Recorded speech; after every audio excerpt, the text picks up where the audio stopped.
Hello students, this is worksheet 24 for class 10th. First question is first question ये आपको दिया हुआ है कुछ questions. Name the shapes which are always similar. Why. सदैव समरूप आकृतियों के नाम लिखिए. तो आपको यहाँ उस वर्कशीट में फिगर्स भी दी हुई हैं विच आर सिमिलर. ठीक है, तो फर्स्ट जो है वो है सर्कल. वृत्त जो होता है वो हमेशा ही समरूप होता है. ओके, सर्कल जो है हमेशा सिमिलर होता है. और क्यों होता है? Because since they have same shape. ठीक है, सेम शेप, क्योंकि उनका एक जैसा आकार होता है. ठीक है, क्योंकि आप देखोगे सारे वृत्त का क्योंकि एक जैसा आकार होता है. सेकंड फिगर जो दी हुई है that is equilateral triangle. Equilateral triangle और समबाहु त्रिभुज.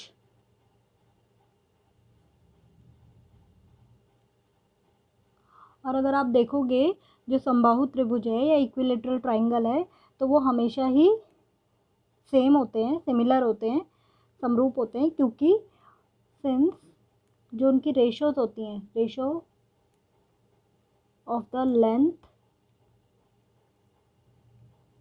Of their corresponding sides are equal. मतलब उनकी संगत भुजाएं जो होती हैं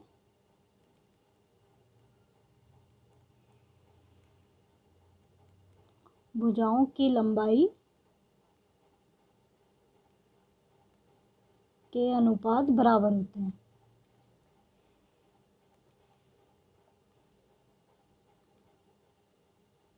ठीक है, और थर्ड जो आपको दिया है दैट इज स्क्वायर.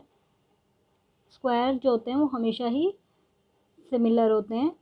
वर्ग जो हमेशा समरूप होते हैं.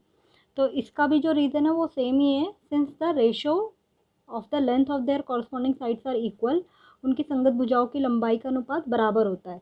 अनुपात मतलब जो आपको फिगर दी हुई है इसमें आप देखोगे स्क्वायर में ऐसे छोटी, फिर उससे बड़ा स्क्वायर, उससे बड़ा स्क्वायर, इस तरीके से. ऐसी जो इक्विलेटरल ट्रायंगल दिया हुआ है वो छोटा, फिर उसका उसी का ही बड़ा. तो इनकी जो भुजाएं हैं, ये वाली भुजा और ये वाली भुजा, ये भुजा, ये भुजा और ये भुजा, इनका जो अनुपात होगा या रेशो से होगी वो बराबर होगी. सेम इसमें अगर ये वाली भुजा इसके अनुपात, इसके साथ जिस अनुपात में होगी उसी अनुपात में ये वाली भुजा इसके अनुपात में होगी और ये इसके, ये वाली भुजा इसके. तो इसीलिए वर्ग, इक्विलेटरल ट्रायंगल या वृत्त जो है वो हमेशा ही सिमिलर होते हैं. ठीक है, ये आपको लिखना है. उसके बाद आपको एक टेबल दिया हुआ है समरूप त्रिभुज. आपको बताए हुए हैं कि ये वाला जो ट्रायंगल है सिमिलर ट्रायंगल है इस वाले ट्रायंगल के. ठीक है, अब यहाँ पर आपको उनके कॉरस्पॉन्डिंग एंगल्स मतलब संगत कोण लिखने, फिर संगत भुजाओं के अनुपात, ratio of their corresponding side. ये एक थ्योरम होती है. इसके अकॉर्डिंग ये है, थ्योरम के अकॉर्डिंग अगर कोई भी दो ट्रायंगल सिमिलर हैं तो उनकी जो कॉरस्पॉन्डिंग एंगल्स होते हैं और जो भुजाएँ होती हैं, साइड्स होती हैं, वो सेम रेशो में होती हैं. ओके, सो कॉरस्पॉन्डिंग एंगल्स जो होते हैं वो हमेशा इक्वल होते हैं अगर दो सिमिलर ट्रायंगल्स होते हैं. सो फर्स्ट यहाँ पर देखोगे अगर ए बी सी एक ट्रायंगल है, ए बी सी, उसको हम मान रहे हैं वो डी ई एफ के सिमिलर है, तो इसका मतलब जो एंगल ए होगा वो एंगल डी के इक्वल होगा. Angle A is equal to angle D. These are corresponding angles. ऐसी एंगल बी का जो कॉरस्पॉन्डिंग एंगल होगा एंगल ई होगा. एंगल बी का एंगल ई होगा एंड सेम एंगल सी का एंगल एफ होगा. Corresponding angle and they are equal. क्योंकि ये सिमिलर ट्राइंगल्स हैं तो इसीलिए जो इनके कॉरस्पॉन्डिंग एंगल्स हैं वो इक्वल हैं. Same ratio of their corresponding sides are also equal. तो मीन्स जो रेशो निकालोगे दैट मीन्स कि ए बी जो है अपॉन में D E, A B upon D E means ये दोनों लोगे तो ये दोनों लोगे, D E is equal to B C upon E F ये लोगे BC upon EF, okay. Then AC and DF, AC and DF, AC upon DF। So जो इनकी कॉरस्पॉन्डिंग जो रेशो है कॉरस्पॉन्डिंग साइड्स का वो इक्वल होता है। दिस इज थ्योरम, ये एक प्रमेय है। इसके अकॉर्डिंग ये है कि सिमिलर ट्राइंगल्स के हमेशा एंगल्स जो होते हैं कॉरस्पॉन्डिंग एंगल्स इक्वल होते हैं, और जो उनकी कॉरस्पॉन्डिंग साइड्स होता है उनका रेशो जो होता है वो इक्वल होता है। सेम आपको यहाँ पर बताना है। Since these are two triangles which are similar, so angle P is equal to angle A, angle Q is equal to angle B, and angle R is equal to angle C. Okay, now their corresponding sides PQ upon AB is equal to QR upon BC is equal to PR upon AC.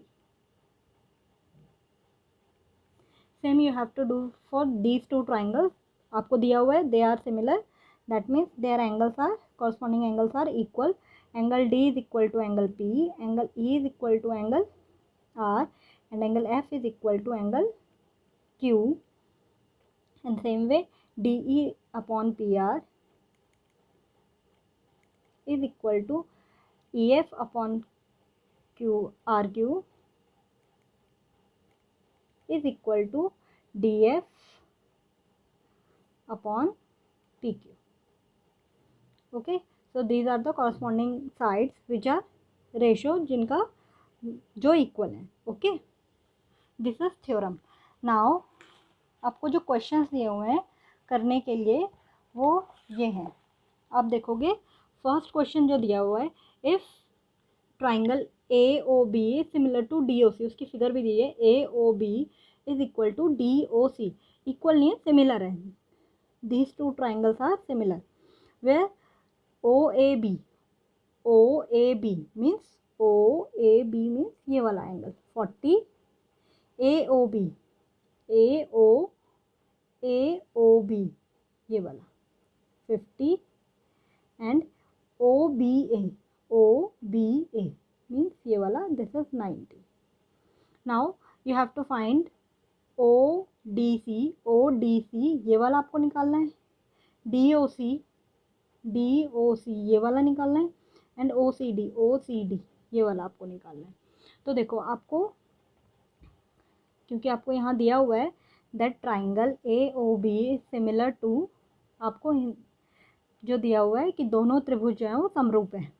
तो अगर आपको ये दिया हुआ है, अगर ये दोनों त्रिभुज समरूप है, सिमिलर है, that means by theorem we know that angles are equal. ठीक है, तो इनके जो एंगल्स होंगे corresponding angles they are equal. That means angle OAB should equal to OAB is equal to ODC. Same angle AOB is equal to angle DOC, and angle OBA is equal to OCD. Okay, OAB is this triangle, this angle, and this should equal to this. तो आपको पता है OAB आपको दिया हुआ है, OAB जो है 40 दिया हुआ है, दैट मीन्स ODC भी 40 होगा. AOB आपको दिया हुआ है 50, एंड OBA दिया हुआ है 90. सो DOC भी 50 होगा, OCD भी 90 होगा. ये थ्योरम है. बाय थ्योरम वी नो, यहाँ पर आप रीज़न लिखेंगे, इफ कॉरस्पॉन्डिंग एंगल्स आर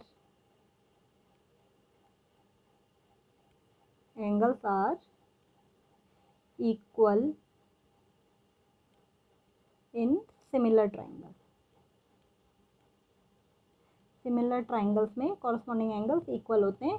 यहीं से हमें ये पता चल रहा है कि ये दोनों इक्वल हैं, इसलिए जो इसकी वैल्यू होगी वही इस वाले एंगल्स की भी वैल्यू होगी. हिंदी में आप लिखोगे समरूप त्रिभुज के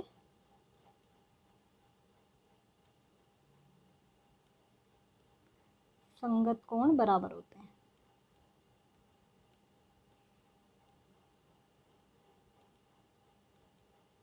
होते हैं।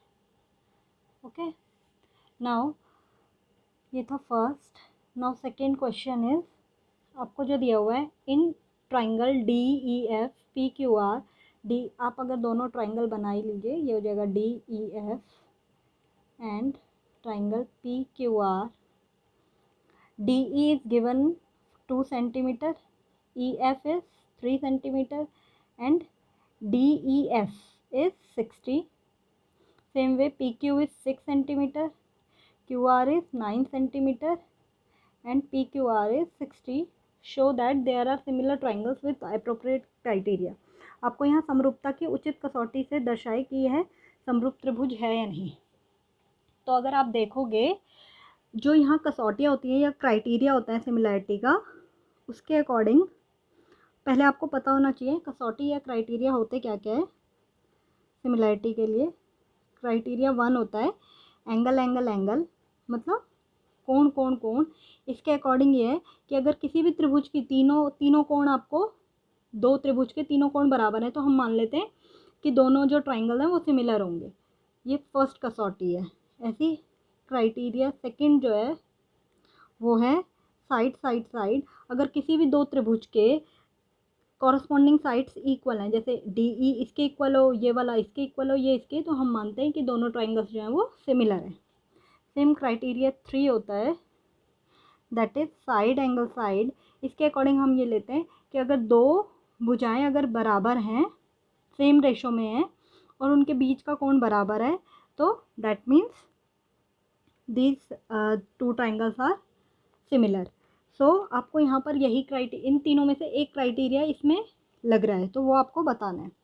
तो उसके लिए आप क्या करेंगे, आप देखोगे this angle is equal to this, और जो इनकी ये वाली साइड्स हैं वो इक्वल हैं, ये और ये साइड्स इक्वल हैं, इक्वल नहीं है, सेम रेशो में है, and this is the angle जो इक्वल है।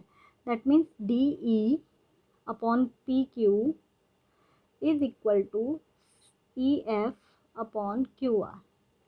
अगर आप इनकी वैल्यूज पुट करेंगे तो ये हो जाएगा 2 upon this is 6 and this will be E 3 upon 9। आप इसे सॉल्व करेंगे 1/3 आ रहा है, ये भी 1/3 आ रहा है। ओके, तो ये इक्वल आ रहे हैं। That means these 2 sides are in same ratio. Okay, अगर दोनों सेम रेशो में है एंड एंगल बिटवीन देम, इन दोनों साइड्स के बीच में जो एंगल है वो भी सेम है, ठीक है।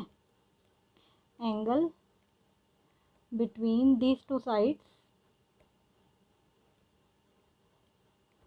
वो है angle D E F which is also 60, and वो दूसरे वाले ट्राइंगल में P Q R which is also 60, ठीक है, 60 डिग्री।